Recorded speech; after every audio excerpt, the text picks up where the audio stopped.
আল্লাহ পাক জবাবে বলছেন এবং শিখিয়ে দিচ্ছেন নবী করিম সাল্লাল্লাহু আলাইহি ওয়াসাল্লামকে, সাহাবাই কেরামদেরকে, যে তোমরা এই দোয়া বলো। এটা মুখস্থ করে নেবেন, এই দোয়াটি, এই আয়াতটি। যদি বালা মুসিবত আসে তো এই বলবেন, কুলটা বলবেন না। আল্লাহ নবীকে বলছেন কি, কুল মানে হে নবী তুমি বলো তোমার ক্ষয়ক্ষতি হয়েছে, হ্যাঁ এখানে এসেছি সেই জন্য ক্ষয়ক্ষতি হয়েছে, যদি ওহদে না আসতাম চলে যেতাম ফিরে তাহলে ভালো হয়তো, এইসব কথা বলবে না।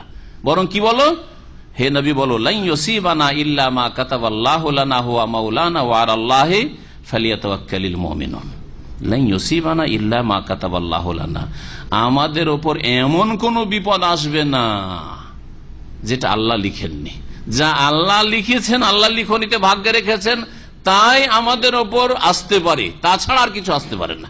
তাহলে যেই বিপদ আপদ এসছে এটা হচ্ছে আল্লাহ পাকের ফয়সালা, আর আল্লাহ পাক আমাদের মন্দ করেননি, এতেই কোনো কল্যাণ আছে। একজন মুমিনের জন্য সর্ব অবস্থায় কল্যাণ আসছে, পরে আয়াত সেই জন্য সর্ব অবস্থায় কল্যাণ কেমন করে তা বলছেন, তারপরে আয়াতই রয়েছে।